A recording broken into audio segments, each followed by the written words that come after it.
सुज़लॉन भी काफ़ी सारी टिप्पणियाँ रहती हैं। मैम, इनकी होने वाली है बोर्ड बैठक 12 दिसंबर को, अब से करीब 1 महीने बाद, और यहाँ पर ये कंपनी जो है कई सारे फैसले लेने वाली है। रीऑर्गेनाइजेशन, रिजर्व के रिक्लासिफिकेशन पर प्रस्ताव पर विचार होगा, और भी कई सारे फैसले महत्वपूर्ण लेने वाली है कंपनी।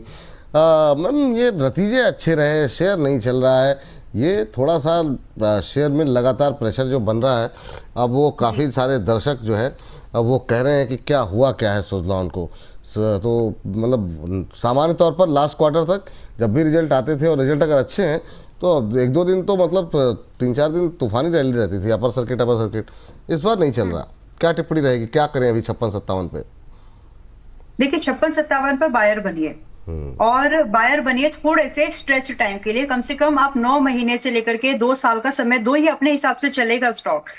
इसका नेचर ही ऐसा है विपुल जी, कि थोड़ा सा चलता है, फिर इसकी एक वाइड रेंज है जिसमें कंसोलिडेट करता है लंबे समय तक, फिर उसके बाद में जैसे उस रेंज को ये ब्रेकआउट करता है तो एक अच्छी रैली बनती है। अभी जैसे अगर मैं इसके हिसाब से समझू, रिसेंटली जनवरी से लेकर के जनवरी 25 से लेकर के मई 25 तक ये चल रहा था सिर्फ 57 रुपए से 49 रुपीज की रेंज में, ऊपर जाता है नीचे आता है, इसी रेंज में ये काम कर रहा था।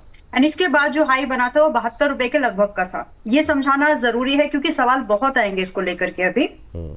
इससे पहले भी अगर आप देखेंगे तो एक और समय था, मार्च से लेकर के लगभग, एक पुराना समय, मार्च से लेकर के लगभग जुलाई का भी एक मंथ ऐसा था जिसमें कि ये 50 रुपए से 35-40 रुपए की रेंज में एक लंबी अवधि तक ट्रेड कर रहा था। और उसके बाद जब ब्रेकआउट आया पूरे रेंज का, मंथली ब्रेकआउट इस पे काम करते हैं, वीकली या फिर डेली वाले नहीं करते। That I am trying to make you understand from the user point of view.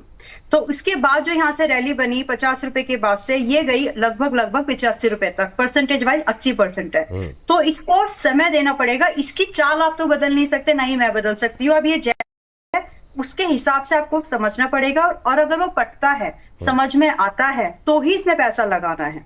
अब ये रहेगा, ये पॉजिटिव आउटलुक है। देखिए, कंपनी के फंडामेंटल्स अच्छे हैं, बिजनेस का आउटलुक बहुत अच्छा है, और मोनोपोलिक डुओपोलिक कंपनी है, तो ज्यादा नाम है नहीं इस इंडस्ट्री में, और इसमें ग्रोथ रहेगी, ये बात मान के चलिए। तो यहां से अगर आप एक इन्वेस्टर बन रहे हैं, आप ये समझे कि आपको इसमें डाउन साइड या फिर स्लगिश मूवमेंट जिसको बोलते हैं, रेंज बाउंड, वो रहेगी इसमें, इसका नेचर ऐसा वाला।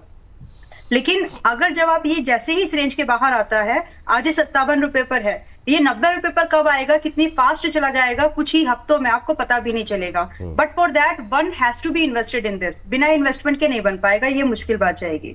सो ये आउटलुक क्लियर रखें। अगर आप 57 रुपए पर आज खरीदार बन रहे हैं, आपके दिमाग में होना चाहिए कि ये कम से कम, आप 40 रुपए का तो स्टॉप लॉस बहुत बड़ा है, लेकिन आप टारगेट कर रहे हो 95 रुपीज का टारगेट, अगर एक स्ट्रेच वे में बात करें तो। अगर ये आपको कंफर्टेबल है तो इसमें बायर बन सकते हैं। मैंने इसको बहुत अच्छे से डिटेल में एक्सप्लेन किया है, ताकि पैसा लगाने से पहले जो एनालिसिस जरूरी है वो कर लें आप, लगाने के बाद तो सिर्फ पेशेंस रखा जाता है।